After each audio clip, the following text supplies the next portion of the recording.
حضور صلی اللہ تعالیٰ علیہ وسلم کی یہ عادت کریمہ تھی کہ جب آپ صبح کی نماز ادا کر لیتے تھے تو مسجد میں بیٹھ جاتے اور صحابہ کرام سے ارشاد فرمایا کرتے تھے کہ کیا تم میں سے کسی نے آج کوئی خواب دیکھا ہے؟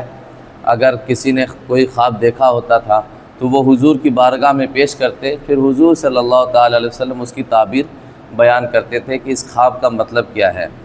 اسی طرح نبی کریم صلی اللہ تعالیٰ علیہ وسلم بھی جب کوئی خواب دیکھا کرتے تھے تو صحابہ کرام کو بیان فرمایا کرتے تھے۔ اور یہ عقیدہ بھی رکھ لے کہ نبی کا خواب جو ہوتا ہے وہ سچا ہوتا ہے اور حکم خداوندی ہوا کرتا ہے۔ جس طرح ہم لوگ قربانی ادا کرتے ہیں، قربانی بھی کیا ہے، اس کا حکم خواب میں حضرت ابراہیم علیہ السلام کو نازل ہوا۔ 3 دن انہوں نے خواب دیکھا، تب آپ نے قربانی کی اور وہی قربانی آج تک باقی ہے۔ اسی طرح یہ عقیدہ رکھیں کہ نبی کا جو خواب ہوتا ہے وہ حکم الہی ہوا کرتا ہے اور سچا ہوا کرتا ہے۔ بخاری شریف میں حضرت سمرہ بنت جندب رضی اللہ تعالی عنہ سے مروی ہے کہ حضور صلی اللہ تعالی علیہ وسلم اکثر اپنے صحابہ کرام سے فرمایا کرتے تھے کہ تم میں سے کسی نے خواب دیکھا ہے تو بیان کرے۔ لوگ اپنے خواب آپ کو سنایا کرتے اور آپ اس کی تعبیر بیان کرتے۔ ایک صبح حضور صلی اللہ تعالی علیہ وسلم نے ہمیں بتلایا کہ میرے پاس 2 آنے والے آئے، یعنی حضور صلی اللہ تعالی علیہ وسلم اپنا خواب بیان کر رہے ہیں کہ میں سویا تھا اور میرے پاس 2 آنے والے شخص آئے، تشریف لایا، اور انہوں نے مجھے جگا کر کہا کہ ہمارے ساتھ چلیے۔ میں ان کے ساتھ چل پڑا، یہاں تک کہ ہم نے ایسے آدمی کو دیکھا جو لیٹا ہوا تھا اور دوسرا ایک بھاری پتھر لیے کھڑا تھا۔ ایک شخص لیٹا ہوا ہے، اس کے بغل میں ایک شخص بھاری پتھر لیے ہوئے کھڑا ہوا ہے۔ جب وہ بھاری پتھر اس کے سر پر مارتا تو اس سونے والے کا سر ریزہ ریزہ ہوتا، بالکل چور ہو جاتا اور پتھر چھٹک جاتا۔ پھر وہ پتھر اٹھا لیتا، پھر وہ دوسرا شخص جو کھڑا تھا وہ جاتا اور پتھر اٹھا کے لاتا، اتنے دیر میں اس کا سر دوبارہ صحیح ہو جاتا، پھر وہ دوبارہ پتھر مارتا، پھر اس کا جو ہے سر ریزہ ریزہ ہو جاتا، پھر وہ پتھر، اسی طرح وہ چلتا رہتا اور وہ پتھر اٹھا لیتا اور اس آدمی کا سر صحیح ہو جاتا جیسا کہ پہلے تھا۔ پھر وہ پتھر مارتا اور اس کا پہلے جیسا حشر ہو جاتا، یعنی سر ریزہ ریزہ ہو جاتا۔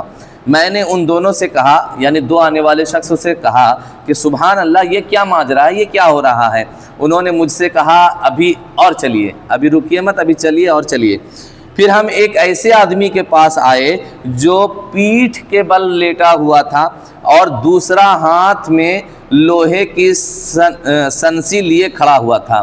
ایک شخص پیٹھ کے بل یعنی چت لیٹا ہوا تھا اور اس کے بغل میں ایک شخص تھا جو لوہے کی سنسنی لیے ہوا تھا، یعنی جس کو ہم لوگ پکڑ بولتے ہیں اپنی زبان میں، یا سیک کہہ لیا جائے، لیے ہوا تھا، اور سونے والے کے چہرے کی ایک جانب سنسی سے اس کے باج کو گدی کی طرف کھینچ رہا تھا، یعنی جس کے ہاتھ میں سیخ تھی وہ سونے والے شخص کے بانچ میں یعنی جبڑے میں، گال میں سیخ گھسا کر اس کو گدی کی طرف کھینچ رہا تھا، گدی اس کو بولتے ہیں، گدی کی طرف کھینچ رہا تھا۔ اور اس کے نتنوں اور آنکھوں سے بھی یہی سلوک کرتا تھا۔ وہ جو کھڑا ہوا شخص تھا وہ کیا کرتا، کبھی ایک طرف سے گال کو پھنسا کر کے سنسی اور اس کے بعد پیچھے کی طرف کھینچتا، کبھی آنکھ میں ڈال کر کے کھینچتا، کبھی ناک میں ڈال کر کے کھینچتا، گدی کی طرف کھینچتا، اور اس کے ساتھ ناک کے ساتھ اور اس کی آنکھوں کے ساتھ بھی یہی سلوک کرتا، اور اس کے یہ اعضائے بدن گدی کی طرف مڑ جاتے، ایسا کھینچتا کہ یہ تمام کے تمام بدن ادھر مڑ جاتے۔ پھر وہ دوسری سمت آتا، کھینچنے والا شخص پھر وہ دوسری سمت آتا اور اس کے ساتھ وہی سلوک کرتا، یعنی اب دوسری طرف سے بھی سیخ پھنسا کر کے اس کو کھینچتا، آنکھ کو کھینچتا، ناک کو کھینچتا، اور آنکھ، ناک، منہ اس کا گدی کی طرف چلا جاتا۔ جب وہ دوسری جانب جاتا تو پہلی جانب چہرہ صحیح ہو جاتا، پھر وہ واپس پہلی جانب کی طرف آتا، پھر وہ وہی کرتا، اور اس کے ساتھ یہی سلسلہ جاری ہے، پہلی طرف سے اس کے چہرے کو وہی اذیت دیتا ہے۔ میں نے کہا سبحان اللہ، یہ کیا ماجرا ہے، یہ کیا ہو رہا ہے؟ تو ان آنے والے شخصوں نے کہا ابھی رکیے، ابھی چلیے اور آگے آگے دیکھتے جائیے۔ ہم چل پڑے اور تنور جیسی ایک چیز دیکھی۔ تنور کہتے ہیں جس میں وہ تندوری روٹی بناتے ہیں، اس کو بولتے ہیں تنور، جس میں جو آگ کا ایک گھر سمجھ لیجیے، آگ کا ایک گھر، تنور جیسی ایک چیز دیکھی۔ راوی کہتا ہے کہ مجھے ایسا یاد پڑتا ہے، یعنی راوی کہتے ہیں کہ حضور صلی اللہ تعالی علیہ وسلم نے تنور جیسی کوئی چیز فرمایا، کہ شاید حضور صلی اللہ تعالی علیہ وسلم نے یہ فرمایا کہ اس میں سے ملی جلی آوازیں اور شور اٹھ رہا تھا، یعنی میں نے جو تنور جیسا آگ سے روشن ایک گھر دیکھا، اس سے چیخیں نکل رہی تھی اور شور و غل کی آواز آ رہی تھی۔ حضور صلی اللہ تعالی علیہ وسلم نے فرمایا ہم نے دیکھا اس میں ننگے مرد اور عورتیں تھیں، اچانک ان کے نیچے سے آگ کا شعلہ نکلتا، جو ہی یہ شعلہ نکلتا وہ شدید گھبراہٹ کے عالم میں آہو فغاں شروع کر دیتے، یعنی رونا دھونا چلانا الانا شروع کر دیتے۔ میں نے پوچھا یہ کون لوگ ہیں؟ تو انہوں نے مجھ سے کہا کہ ابھی اور چلیے، ابھی دیکھتے جائیے، ابھی کچھ پوچھنے کی ضرورت نہیں، ابھی اور آگے چلیے۔ ہم پھر روانہ ہو گئے، تب ایک ایسی نہر کے پاس سے گزرے جو میں سمجھتا ہوں کہ خون کی طرح سرخ تھی۔ ایک ایسی نہر کے پاس سے گزرے جو خون کی طرح سے سرخ تھی، اس میں ایک آدمی تیر رہا تھا اور نہر کے کنارے پر ایک آدمی بہت سے پتھر لیے کھڑا ہوا تھا، وہ اسے پتھر مارتا اور وہ تیرنے لگتا۔ وہ جو تیرنے والا شخص تھا وہ جو ہی تیر کے کنارے آتا، کنارے میں ایک شخص کھڑا تھا، وہ پتھر اٹھاتا اور بہت سارے پتھر لیے ہوا تھا، پتھر اٹھا کے اس تیرنے والے شخص کو مارتا، پھر وہ شخص بیچ میں پہنچ جاتا، پھر وہ پھر تیرنے لگتا۔ جب وہ اس کے قریب آتا تو وہ اسے پتھر مارتا۔ میں نے ان سے پوچھا یہ کیا ہو رہا ہے؟ انہوں نے کہا ابھی اور چلیے۔ پھر ہم چل دیے اور ایک ایسے بدصورت آدمی کے پاس آئے کہ تم نے اس جیسا بدصورت انسان نہیں دیکھا ہوگا۔ حضور فرما رہے ہیں صحابہ سے اپنے خواب کا واقعہ، میں نے ایک ایسے بدصورت انسان کو دیکھا کہ تم نے آج تک ویسا بدصورت انسان نہیں دیکھا ہوگا۔ وہ آگ بھڑکاتا تھا، وہ کیا کر رہا تھا؟ آگ بھڑکا رہا تھا اور پھر اس کے ارد گرد بھاگنے لگتا ہے۔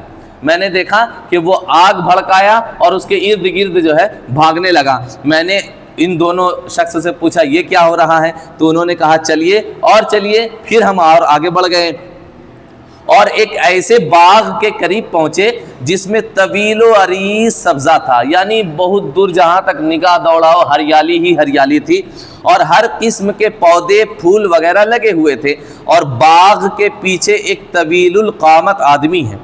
باغ کے پیچھے ایک بہت لمبا چوڑا آدمی ہے جس کا سر آسمان کو چھو رہا ہے، اتنا لمبا تھا کہ اس کا سر آسمان کو چھو رہا ہے، اور اس کے چاروں طرف چھوٹے چھوٹے بچے جمع ہیں، اس کے چاروں طرف چھوٹے چھوٹے بچے جمع ہیں۔ میں نے پوچھا یہ کیا ہو رہا ہے؟ تو اور یہ سب جو بچے ہیں یہ لوگ کون ہیں؟ تو ان دونوں فرشتوں نے مجھ سے کہا کہ ابھی چلیے اور چلیے۔ پھر ہم نے ایک عظیم درخت دیکھا، جب ہم وہاں سے آگے بڑھے تو ہم نے ایک عظیم درخت دیکھا، بہت بڑا پیڑ دیکھا، میں نے آج تک اس جیسا طویل اور حسین درخت نہیں دیکھا تھا۔ انہوں نے مجھ سے کہا کہ اس پر چڑھ جائیے، ان دونوں شخصوں نے کہا کہ اس پر چڑھ جائیے۔ چنانچہ اس پر چڑھ کر ایک ایسے شہر میں پہنچے جو سونے چاندی کی اینٹوں سے بنا ہوا تھا۔ مجھ سے کہا چڑھ جائیے، میں چڑھ گیا، اور جب چڑھ گیا تو میں ایک ایسے شہر میں پہنچ گیا کہ جس کی اینٹیں وغیرہ کیا تھی؟ سونے اور چاندی کی تھی۔ ہم نے دروازہ کھولنے کو کہا، ہم نے کہا دروازہ کھولو، تو ہمارے لیے دروازہ کھول دیا گیا۔ وہاں ہمیں کچھ انتہائی حسین و جمیل اور کچھ انتہائی بدصورت آدمی ملے۔ جب میں اس گھر میں پہنچا تو میں نے کیا دیکھا کہ انتہائی حسین و جمیل اور کچھ انتہائی بدصورت آدمی ملے، خوبصورت انسان بھی تھے اور بدصورت بھی تھے۔ ان دو فرشتوں نے ان آدمیوں سے کہا کہ تم جاؤ اور اس نہر میں گھس جاؤ۔ جو بدصورت انسان تھے، فرشتوں نے ان دونوں آدمیوں سے کہا تم ایک کام کرو، جاؤ اور اس نہر میں گھس جاؤ، اس سے نہا کر کے آؤ، آسان لفظ میں۔ آپ نے فرمایا تب میں نے دیکھا ایک سفید براق نہر بہ رہی ہے، ایک سفید براق نہر بہ رہی ہے، ایک سفید نہر بہ رہی تھی۔ وہ لوگ نہر کے طرف چل دیے۔ جب واپس آئے تو ہم نے دیکھا کہ ان کی بدصورتی زائل ہو چکی تھی، ان کی بدصورتی ختم ہو چکی تھی اور وہ انتہائی خوبصورت بن گئے تھے۔ مجھ سے ان دونوں فرشتوں نے کہا جانتے ہیں یہ کیا ہے؟ یہ جنت عدن ہے۔ جنت عدن جنت کی ایک حسین وادیوں میں سے ایک وادی کا نام ہے۔ کہتے ہیں یہ جنت عدن ہے اور یہ آپ کی منزل ہے۔ حضور سے فرماتے ہیں دیکھ لیجئے یہ جنت عدن ہے اور یہ آپ کی منزل ہے۔ اور آپ نے فرمایا میں نے نگاہ اٹھا کر دیکھا تو مجھے سفید بادل کی طرح ایک محل نظر آیا، اس وادی میں سفید بادل کی طرح ایک محل نظر آیا۔ انہوں نے مجھے کہا یہ آپ کا گھر ہے، یہ وادی جو ہے یہ آپ کی ہے اور یہ جو سفید بادل محل کی طرح دیکھ رہے ہیں یہ آپ کا گھر ہے۔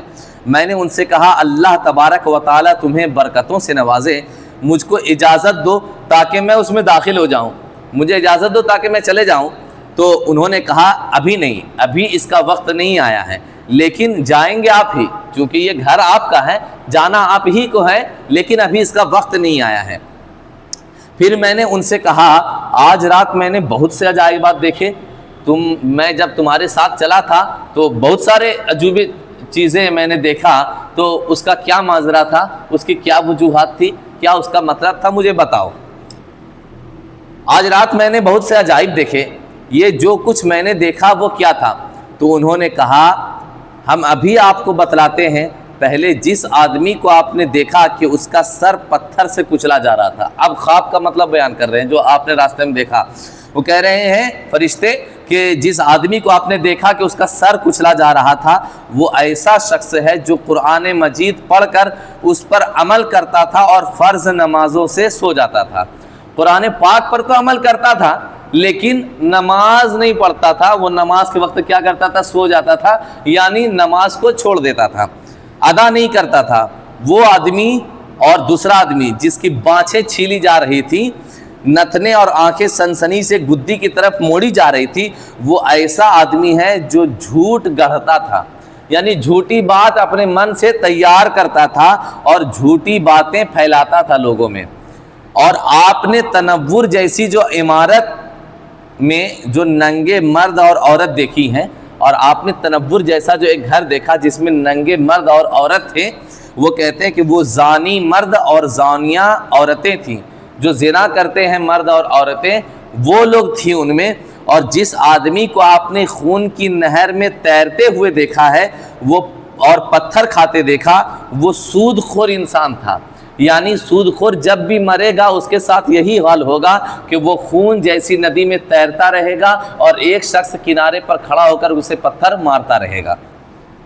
اور جس آدمی کو آپ نے آگ بھڑکاتے ہوئے دیکھا ہے اس تنور میں جس آدمی کو آپ نے آگ بھڑکاتے ہوئے دیکھا اور اس کے ارد گرد ایک آگ جیسی تنور آگ بھڑکاتے ہوئے دیکھا اور اس کے ارد گرد گھومتے ہوئے دیکھا، وہ مالک ہے جو جہنم کا داروغہ ہے، یعنی مالک جہنم ہے۔